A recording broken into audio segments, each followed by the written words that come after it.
এই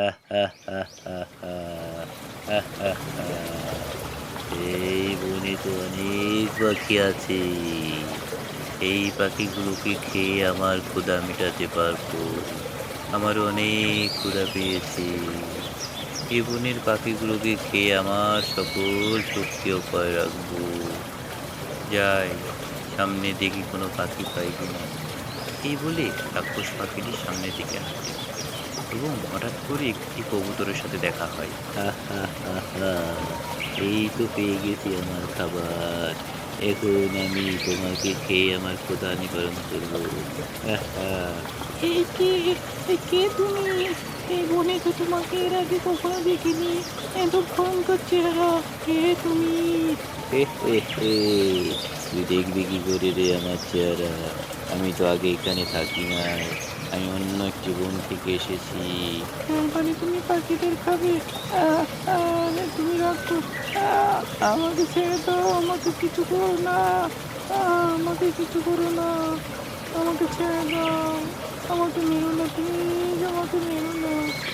এই বলে কবুতরটি উড়ে পালাতে থাকে এবং তার পিছনে পিছনে রাক্ষস পাখিটি বাঁচাও, বাঁচাও, আমাকে কেউ বাঁচাও। এই বনে রাক্ষস ঢুকেছে, আমাকে কেউ বাঁচাও। কেউ আমাকে বাঁচাও। তোকে কেউ সাহায্য করতে পারবে না। তুই আজকে আমার হাতেই মরবি।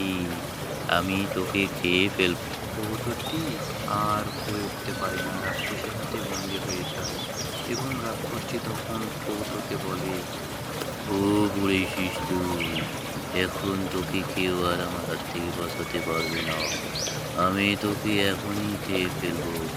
আউ! ওয়াও! কত শান্তি! কত শান্তি পেলাম খেয়ে। এইভাবে সকল পাখিগুলোকে আমি খেয়ে ফেলবো। প্রতিদিন আমার খাবার হবে। হো, হো, হো, হো। হা, হা।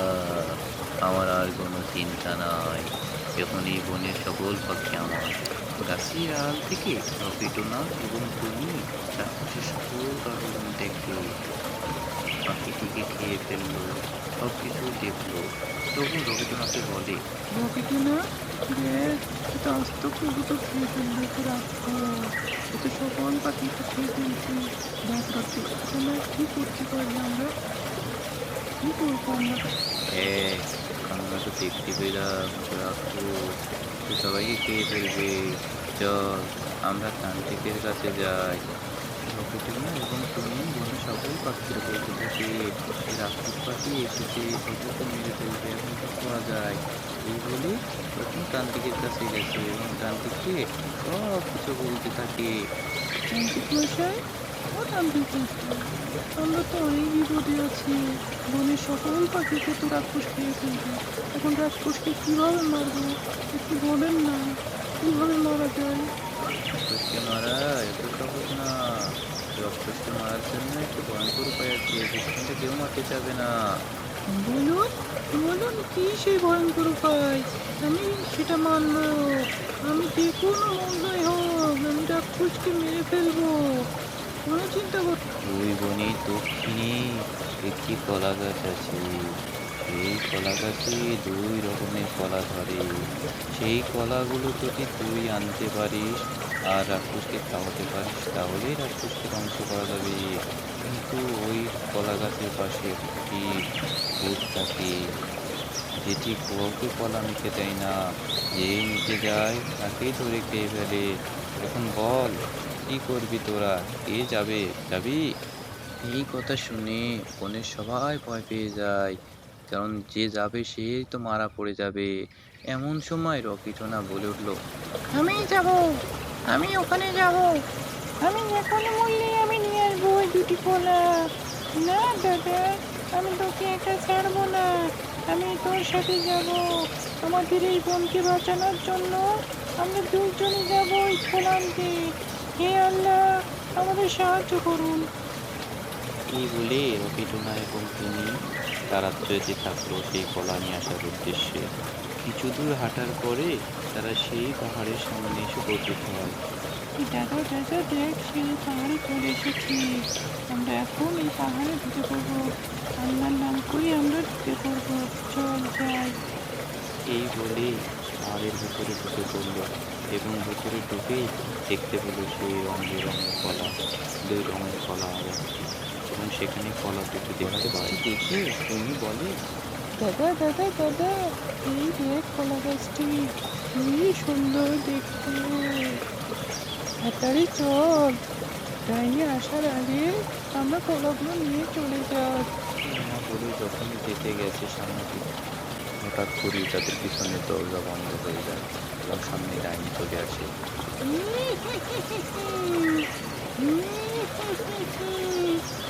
নিজে নিজে আমার সামনে আমার খাবার হতে এসেছিস, আমি তোদের খাবো। আমি মেয়ে পাখি খাই না, আমি ছেলে পাখি খাই।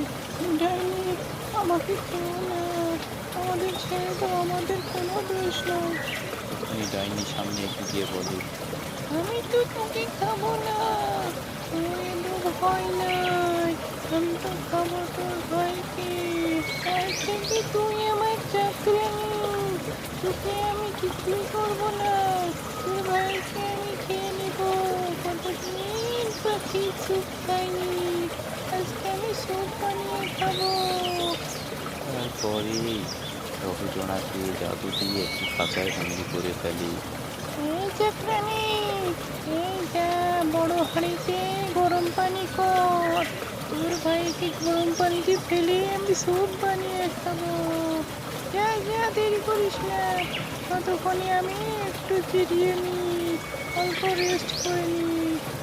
এই বলে পাখি তখন বসে পড়ল, আর তিনি তখন পানি গরম করতে থাকে আর চিন্তা করতে থাকে কিভাবে আমরা বাঁচবো, এই রাক্ষসের কাছ থেকে কীভাবে বাঁচা যায়।